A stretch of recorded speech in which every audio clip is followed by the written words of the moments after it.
Assalamu alaikum. This is Shahrukh Mujumdar welcoming you all to the English news from BTV Chattogram. Let's begin with the headlines. Chief Advisor Professor Dryunus leaves Kuala Lumpur for home, wrapping up 3-day state visit to Malaysia.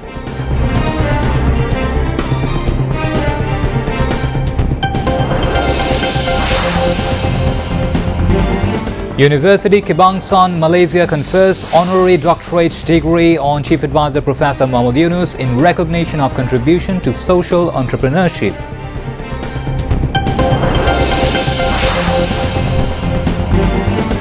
Second day of hearing held on crimes against humanity case over killing 7 in Ashulia during July-August uprising held.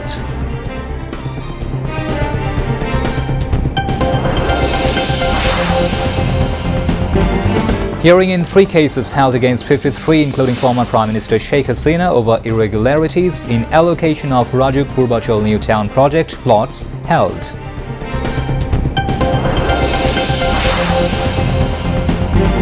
National Consensus Commission to begin 3rd round of talks with political parties over differences on implementation of July Charter.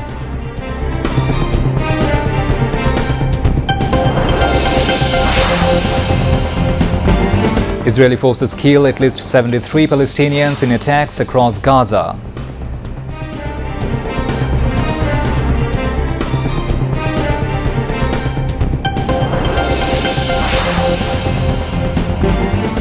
And Boshundhara Kings secure 1-0 victory over Al Karama in preliminary round of AFC Challenge League in Qatar.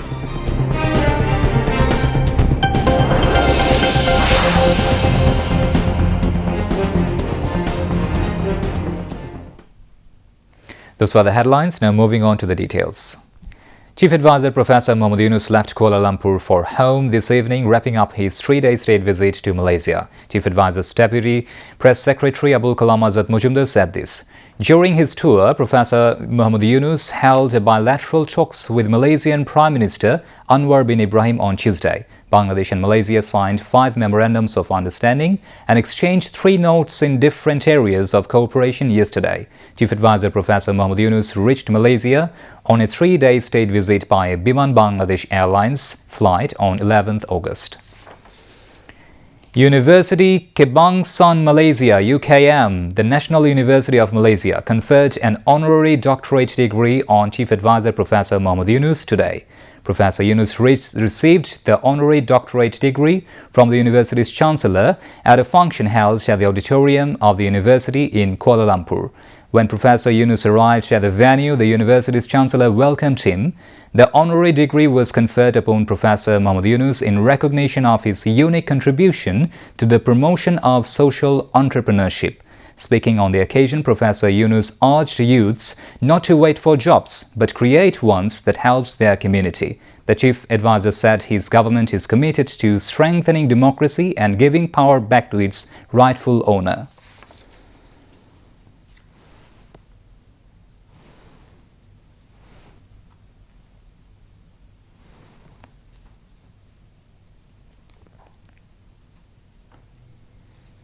Today, the award you give me is more than a personal honor. I see it as a recognition of the strength, courage, and determination of the people of Bangladesh, especially the millions of women and the young entrepreneurs. They continue to show that no obstacle is too big when they are given the right support and opportunities. I always tell young people, don't just look for a job, create jobs. You are a job creator, you are not a job seeker. The world doesn't need more employees, it needs more entrepreneurs, problem solvers, dreamers who will create new opportunities, not only for themselves, but for the rest of the world. So why wait for a job? Why not create one? Why not start something that helps your community? Whether it's healthcare, education, farming, or technology. This kind of thinking can truly change the world. You are the builders of tomorrow. Your ideas, your creativity, and your sense of responsibility will shape the future. Not just of Malaysia. You are a citizen of the world. Always remember that. And you change the world, not just one country. Along the way, when you are fixing the world, your country will be fixed too, like everybody else's world. As you follow your dreams, always remember, real success is not just about what you achieve for yourself, but also about how you help others to rise with you. My vision is simple. It's creating a world of 3 zeros. Zero net carbon emission, zero wealth concentration, and zero poverty, by unleashing the entrepreneurship in all. This vision is based on a strong belief a better world is possible. We can build a world without poverty. We can create a future where everyone has meaningful work. We can protect everyone. We can protect the environment instead of destroying it.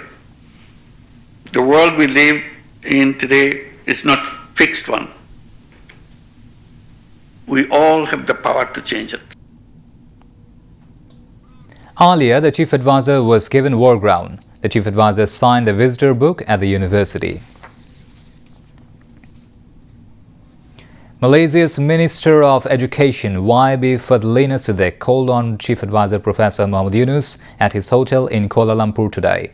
During the meeting, they discussed mutual interest between the two countries. Foreign Advisor Mohammad Tauhid Hussain, Law Advisor Dr. Asif Nazrul, Energy Advisor Fawzul Kabir Khan, Chief Advisor's Special Envoy Lutfi Siddiqui, National Security Advisor Dr. Khalilur Rahman and Senior Secretary for SDG Affairs Lamia Murshid were present the meeting. Earlier, Gerald Joseph, chairperson of Forum Asia, a regional network promoting human rights, democracy and sustainable development across Asia through advocacy, research and solidarity, called on Chief Advisor Professor Dryunus at his hotel. The second day of hearings on the formation of formal charges in a crimes against humanity case over the killing of 7 people, including 6 who were burned in Australia during the July-August student public uprising, was held today. The hearing began at the International Crimes Tribunal 2, led by Chairman Justice Nazrul Islam Chaudhury and 2 other members. Earlier, on July 28th, the tribunal had set today's date for the hearing on charge formation. In this case, 8 accused, including former Superintendent of Police Abdullahil Kafi, former Additional SP Shahidul Islam, former OC Arafat Hussain, former SI Malik Abzalul Haq, Arafat Uddin, former ASI Kamrul Hassan and Constable Mukul were produced before the tribunal. There are a total of 16 accused in the case. Among them, 8, including former MP Saiful Islam, are still absconding. Meanwhile, the third day of witness testimony in another crimes against humanity case over the killing of 6 people, including student Anas, at Dhaka's Chankarpul during the July-August movement is underway today. The testimony began at the International Crimes Tribunal 1, led by Chairman Justice Muhammad Ghulam Murtuja Mujumdar and 2 other members. In this case, former Shahbag Police Station Inspector Arshad Hussain, former Constable Shujan Hussain, Imaj Hussain and Nasirul Islam were produced before the tribunal. 4 other accused, including former GMP Commissioner Habibur Rahman, remain absconding.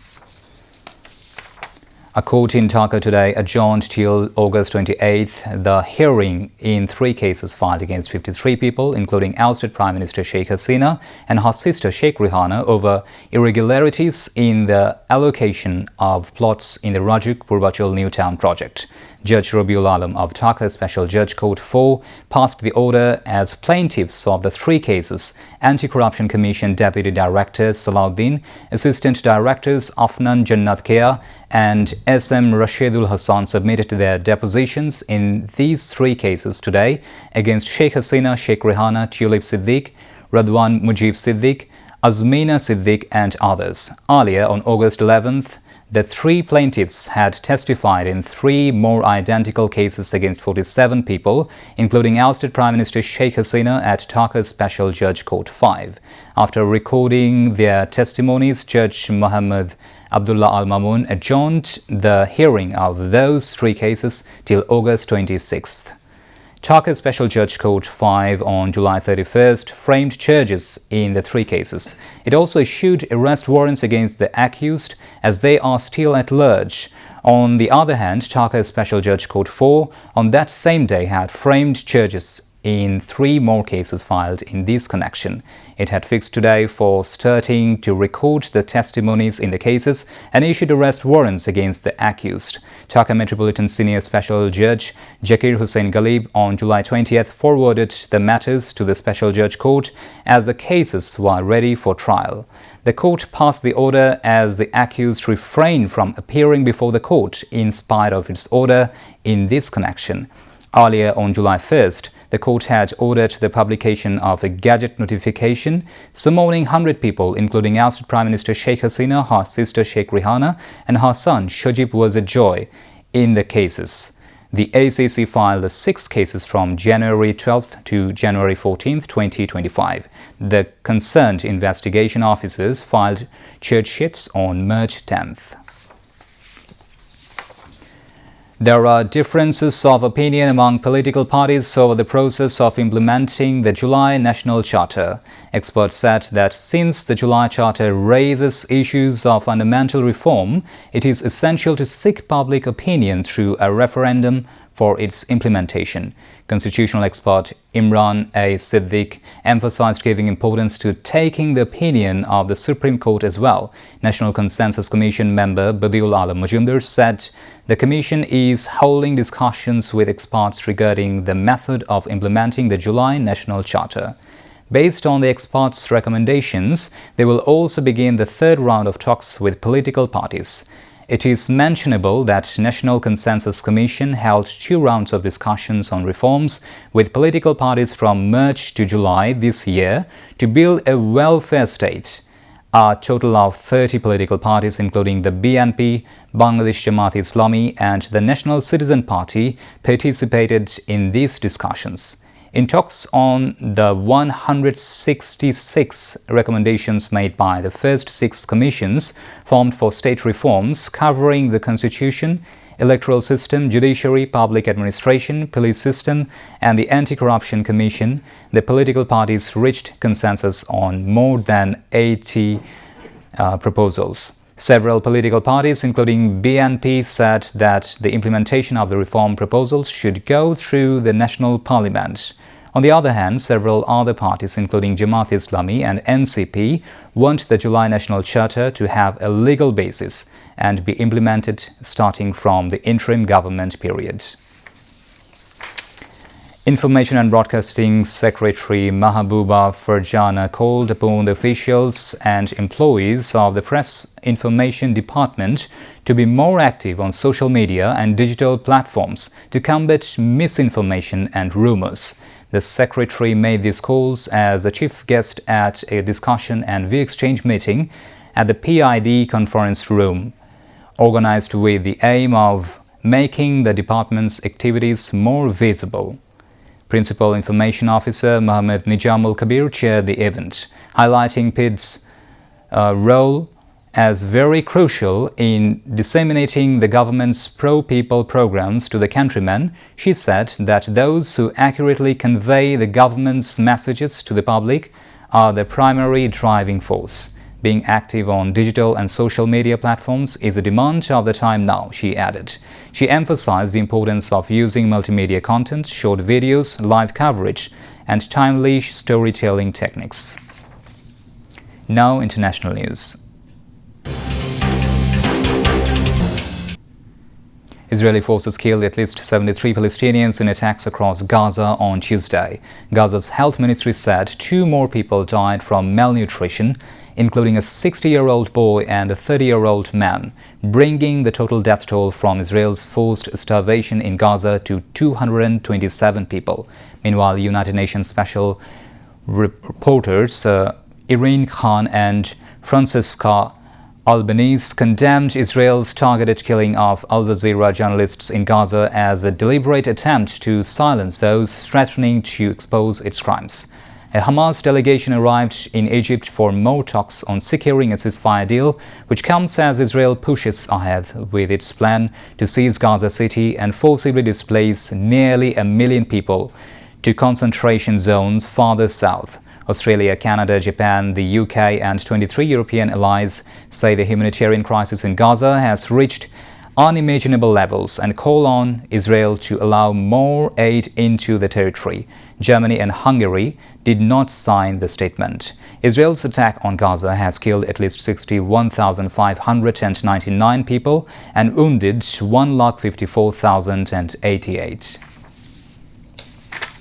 Russia's Foreign Ministry Sergei Lavrov and the U.S. Secretary of State Marco Rubio held a phone conversation on Tuesday to discuss the upcoming meeting between President Vladimir Putin and President Donald Trump in Alaska on August 15th.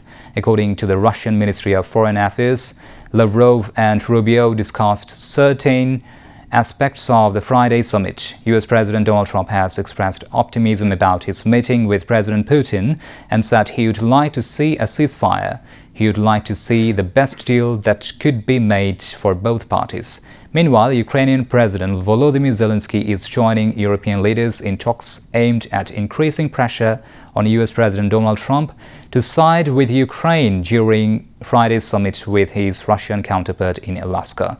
In an online call with Trump on Wednesday, the leaders are expected to reiterate that no decisions should be taken without Ukraine, including changing its borders by force. Trump has said any peace deal would involve some swapping of territories, and it is believed one of Russian President Vladimir Putin's demands is that Kyiv surrenders the parts of the Donbas it still controls. On Tuesday, Zelensky said such a concession can be used as a springboard for future attacks by Russia, which has been making gains recently. Russia launched a full-scale invasion of Ukraine in February 2022.